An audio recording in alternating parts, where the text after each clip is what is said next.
Salut à tous, c'est Eddy. Alors aujourd'hui on se retrouve pour un nouveau tutoriel, cette fois-ci sur Lightroom, et on va passer aussi à Luminar en tant que plugin. On va jouer un petit peu avec cette petite roche ici qui provient de Catwick, et on va aller directement ici, supprimer l'aberration chromatique, on va activer le profil de correction, et là, allez, on va faire volontairement une petite chose comme on a l'habitude de faire, c'est-à-dire que nous allons chercher le profil plat. Voilà. Une fois qu'on a sélectionné ce profil plat, vous vous doutez bien que là, on va déboucher un petit peu nos ombres, baisser notre lumière. Voilà, ça c'est le classique, on va dire. Et là, ce que je vais faire, je vais aller ramener le point noir ici et mon point blanc, je vais le ramener au niveau des tons moyens, là, juste ici. Voilà, on va essayer de ramener cette courbe-là, vraiment, on va l'aplatir au maximum, tout en conservant quand même une petite zone de netteté, comme vous voyez ici. Il y a énormément de potentiel dans cette photo. Donc, je vais aller faire ma petite balance des blancs, je vais aller sélectionner un point qui soit un gris neutre ou bien un blanc neutre. Voilà, attendez, hop, plus ou moins comme ceci. Voilà, c'est plus ou moins bien. On va dire qu'on est bien comme ça. Cette balance est pas mal du tout. Cette balance des blancs. Et donc, là, ce que je vais peut-être faire, c'est préparer cette image un petit peu dans l'esprit de ce qu'on avait fait la dernière fois avec une fameuse roche sur mer que j'avais fait la dernière fois. C'est qu'on va l'envoyer directement dans Luminar 4. Voilà. Mais cette fois-ci, je vais utiliser quand même un peu de clarté dans Lightroom et juste un petit peu de texture comme ça, mais pas trop. Voilà. Juste ramener un petit truc léger. On va dire, bon, on va ramener ça à plus 16 et plus 15. Juste un peu comme ça. Voilà. Allez, et on va aller balancer tout ça dans Luminar 4 maintenant. Là, on va jouer beaucoup sur la colorimétrie. Alors, on fait un clic droit et on fait exporter dans Luminar 4 avec les ajustements Lightroom. Voilà. Voilà qui est fait, juste un petit peu comme ça. Alors, là, ce que je vais faire tout de suite, bon, on va dans la structure et allez, on va aller booster ça à une bonne partie, voilà. Je regarde un petit peu ce que ça donne entre le avant et le après. Ouais, c'est vraiment pas mal du tout. Et accentuer les détails, là, franchement, je peux y aller aussi, franchement. Il n'y a pas de souci à ce niveau-là. On va rajouter vraiment un petit peu de netteté à ce niveau. Voilà, juste un petit peu comme ça. Et là, je vais regarder au niveau des couleurs. On va aller dans les pros. Voilà. Et on va améliorer les couleurs justement à ce niveau-là. Je vais aller dans les avancées là ici et je vais aller sélectionner. Allez, on va dire mes ombres. Je vais balancer mes ombres comme ça vers la couleur plus vers le cyan. Ouais. Couleur complémentaire ici. Juste un petit peu dans le magenta, légèrement comme ça. Et là, un peu dans le bleu. Voilà. Comme ça, ça va me donner une colorimétrie. Je vais vous montrer cela. Avec le avant et le après. Assez spécial quand même. On voit déjà des marquages de séparation grâce à cette tonalité dans les ombres. On a joué dans les ombres là-dessus. Maintenant, ce que je peux faire, c'est aussi aller dans les tons moyens. Faire peut-être le contraire, justement. Dans les tons moyens. On va faire le complémentaire des ombres. Là, on était parti un peu dans le magenta. Et là, je vais partir dans le vert, justement.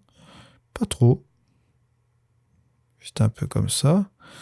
Et au niveau des jaunes bleus, là, ici, je vais partir dans les tons moyens. Un petit peu plus dans le jaune, comme ça. Voilà, regardez un petit peu ce que ça donne. Hop, par rapport à avant, vous voyez, on a changé un petit peu tout cela. Et grâce à ces changements de couleur, c'est un petit peu amusé à... Et là, on a réussi à changer un petit peu cette colorimétrie intéressante. Et au niveau des hautes lumières, là, on va jouer aussi un peu avec ces hautes lumières. Voilà. Je pense que je vais partir sur un bleu comme ça. C'est pas trop mal.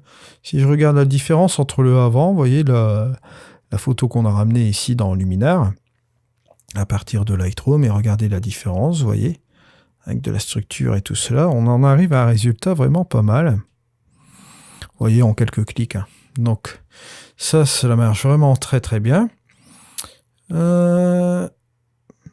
Maintenant, bon, allez, je vais aller jouer dans le créatif. C'est vrai que cette partie de ciel-là n'est vraiment pas intéressante. Mais là, cette fois-ci, je vais aller sélectionner comment dire ça? Un ciel. Mais un de mes ciels. J'en avais préparé un que j'avais déjà testé sur une image. Voilà, ça nous donne un petit peu cette colorimétrie comme ça.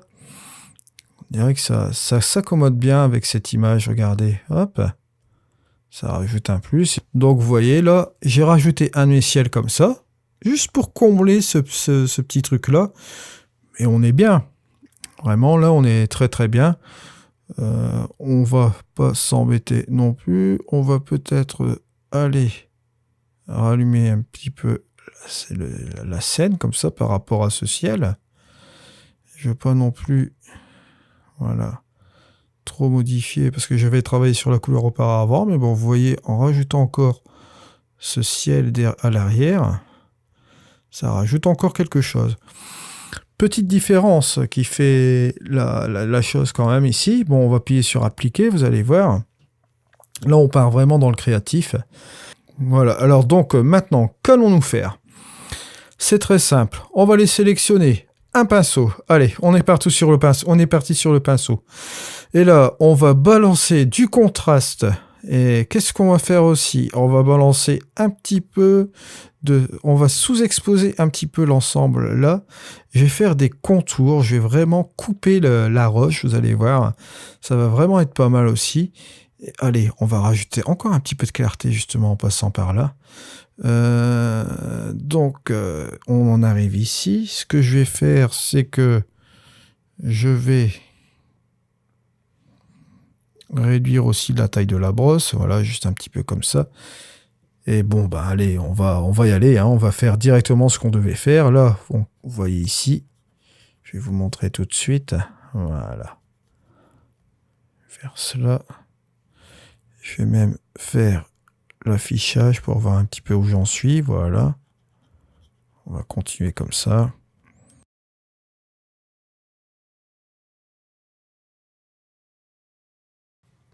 Là, on va regarder. Voilà, juste un petit peu comme ça. Si je fonce un petit peu, voilà. Regardez cette séparation. Hop. Là, je vous le montre ici comme ceci. On va faire l'inverse, hein, d'accord? On va obscurcir. Voilà. Vous avez vu la séparation. Hein. Si j'enlève cet effet-là, regardez, avant, après. Voilà, après. Ça fait vraiment une belle séparation au niveau des roches. C'est vraiment pas mal du tout. Et on peut encore jouer sur un autre pinceau. Hein, pourquoi pas. Allez, on clique sur nouveau. Et on va encore s'amuser à mettre un autre pinceau. On va faire quelques petits détails. Cette fois-ci, je vais encore baisser l'affaire. Je vais mettre un petit peu plus de structure. Et là, on va s'amuser un peu avec ça. Voilà.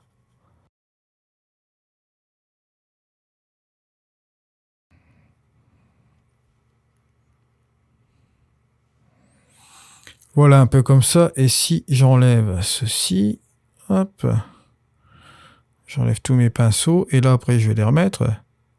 Hop, vous voyez un peu la différence. Voilà, c'est parfait comme ça. On a vraiment fait quelque chose de pas mal. Et après, ce qu'on peut faire aussi, eh ben, on va sélectionner une vignette. Et là, c'est intéressant aussi dans Lightroom. Moi, j'utilise toujours l'incrustation de peinture. L'incrustation de peinture, je vais vous montrer un peu comment ça marche avec un contour progressif. Voilà. Juste un peu comme ça. Ouais. Voilà. Ce que je voulais vous faire voir par rapport à l'autre vignette, si je vous mets priorité des hautes lumières, vous allez voir, Bon, ça va faire une vignette un petit peu comme les vignettes que vous pouvez faire avant la correction d'objectif, là, sur les côtés avec une lance quand vous avez du vignettage. Mais là, avec l'autre, l'incrustation de peinture, vous voyez, on va un peu plus loin. Et c'est assez progressif, c'est plus progressif que l'autre. Donc c'est pour ça que je préconise toujours cette vignette. Là, au niveau du milieu, on va prendre toujours ceci. Et là, on dit forcément à fond comme ceci. Voilà. Alors, je vais jouer un petit peu là-dessus comme ça. Voilà. C'est pas trop mal. Et on va utiliser, bien sûr, notre fameux masque radial. Ça, j'adore ce masque aussi radial. Je vais appuyer sur ma petite touche Alt pour réinitialiser. Et là, hop.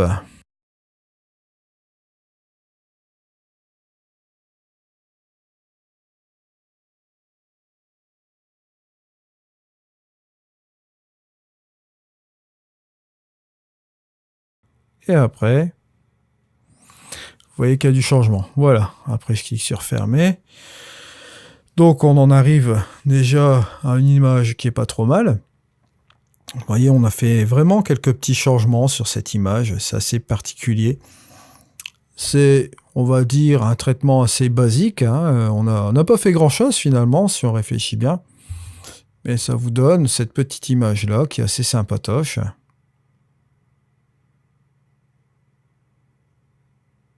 Donc avec les roches. Je rappelle même d'ailleurs qu'on est parti avec cette version de Luminar 4 juste auparavant. Et regardez, hop, on a redirigé un petit peu les lumières, on a un petit peu dessiné sur les roches comme ça. Et vous voyez, on en arrive à une image assez sympathique, quoi. Hein, en faisant tous ces reliefs. Voilà. Donc c'est la fin de ce tuto. Voilà, petit tuto au passage, hein, comme je vous dis, je vous fais des petites surprises comme ça de temps en temps dans la semaine.